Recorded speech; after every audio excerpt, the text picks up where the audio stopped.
तो जय श्री कृष्णा। कैसे आप सब लोग। आज मैं आपको भारत के उस कालखंड के बारे में बताना चाहता हूं जिसके बाद से भारत में राजनीतिक और सत्तात्मक रूप से बहुत ही बड़ा परिवर्तन आया।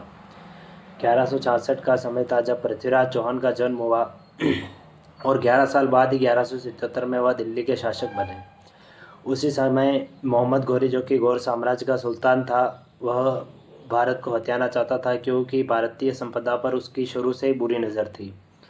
1191 में उसने दिल्ली पर आक्रमण किया, जिसका जवाब पृथ्वीराज चौहान ने बहुत ही भीषण दिया और मोहम्मद घोरी को परास्त कर उसे बंदी बना लिया।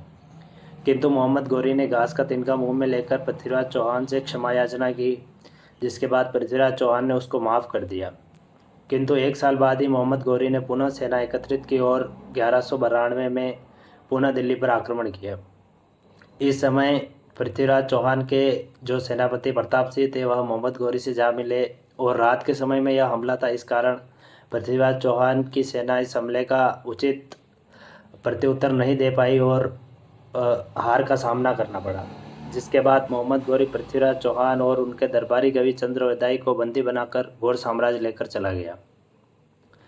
पृथ्वीराज रासो के अनुसार चंद्रवरदाई और पृथ्वीराज चौहान को जब दरबार में पेश किया गया, तब चंद्रवरदाई ने सुल्तान को चुनौती दी कि पृथ्वीराज चौहान शब्दभेदी बाण चला सकते हैं। अगर सुल्तान अनुमति दे तो वह इसका प्रदर्शन करना चाहते। सुल्तान ने इसको एक हंसी ठिठोली की तरह लिया और कहा, हमें स्वीकार है, आप प्रदर्शन करिए। तो चंद्रवरदाई ने पृथ्वीराज चौहान को एक कविता सुनाई, जिसमें उसने सुल्तान की स्थिति पृथ्वीराज चौहान को बताई और पृथ्वीराज चौहान ने उसके अनुसार बाण चलाया और मोहम्मद घोरी का अंत किया। और उसकी पंक्तियाँ कुछ इस प्रकार है। 4 बांस 24 गज, अंगुल अष्ट प्रमाण, ता ऊपर सुल्तान, बैठो है चूके बद चौहान। और पृथ्वीराज चौहान ने वार किया और मोहम्मद घोरी का अंत हुआ। मोहम्मद घोरी जब पृथ्वीराज चौहान और चंद्रवरदाई को गौर साम्राज्य की ओर ले गया, उससे पहले ही उसने अपने एक दास कुतुबुद्दीन ऐबक को दिल्ली सल्तनत का सुल्तान घोषित किया और उसके हाथ में शासन सौंप दिया। तब से ही भारत में दिल्ली सल्तनत की शुरुआत हुई।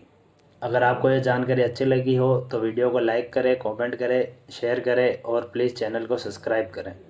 अगर आपको इसके बारे में और कुछ जानकारी है तो प्लीज़ कमेंट बॉक्स में बताएं। जय हिंद, जय श्री कृष्णा।